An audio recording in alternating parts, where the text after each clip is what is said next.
Bienvenue, chercheurs de sagesse, à un voyage à travers les couloirs du temps où la philosophie antique rencontre une foi durable. Aujourd'hui, nous dévoilons la fascinante connexion entre le stoïcisme et le christianisme, deux visions du monde qui ont façonné la pensée et le comportement humain pendant des siècles. Revenons aux rues animées de la Rome antique, où une fusion diverse de cultures et d'idées créait un creuset de pensée philosophique.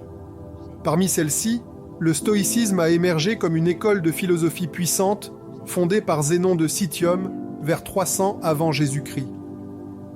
Le stoïcisme prônait la vertu de la paix intérieure, atteinte par la compréhension rationnelle de la nature et de l'univers. Il valorisait la raison, le contrôle de soi et l'acceptation du destin. En avançant dans le temps, nous rencontrons les premiers chrétiens qui, comme les stoïciens, cherchaient une compréhension plus profonde de l'existence et de la moralité. Mais comment ces deux idéologies, apparemment différentes, se sont-elles influencées mutuellement ?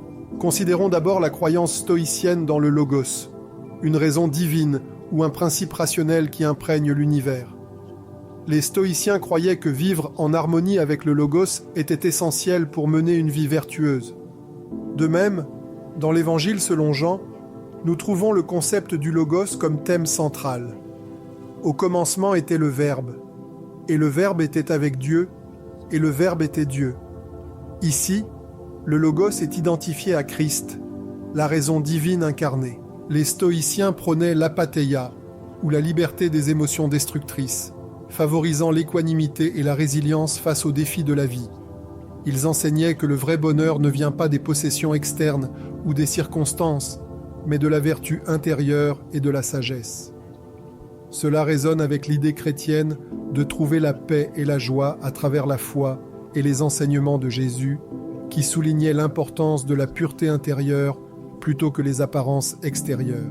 Imaginez le pouvoir transformateur de ces idées alors qu'elles s'entremêlaient au fil des siècles.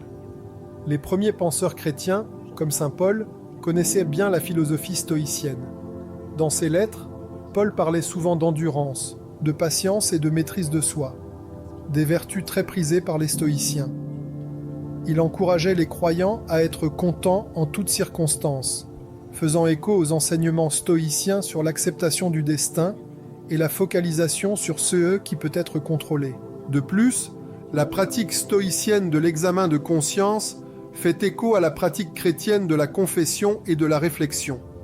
Les deux traditions encouragent les individus à cultiver la conscience de soi et à s'efforcer d'améliorer leur moralité. L'influence du stoïcisme sur le christianisme est peut-être la plus évidente dans les écrits des premiers pères de l'Église comme saint Augustin et Minucius Félix.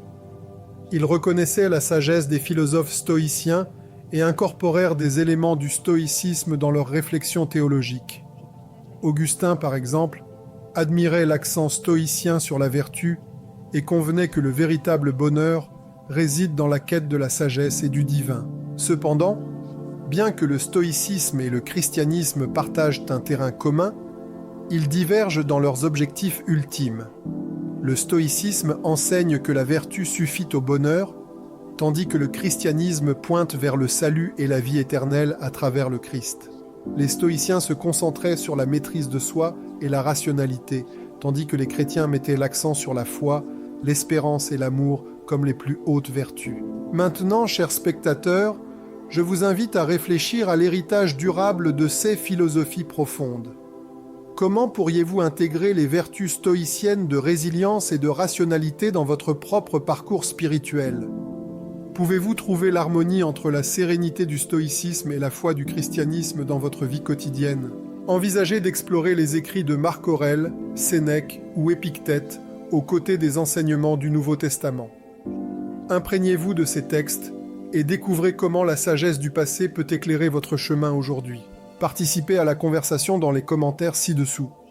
Partagez vos réflexions sur la façon dont le stoïcisme et le christianisme résonnent en vous personnellement. Et si vous avez trouvé cette exploration éclairante, n'oubliez pas d'aimer, de vous abonner et d'activer la cloche de notification pour d'autres voyages dans les profondeurs de la philosophie et de la foi. Merci de votre attention et que la sagesse des âges vous guide dans votre quête de vérité et de compréhension.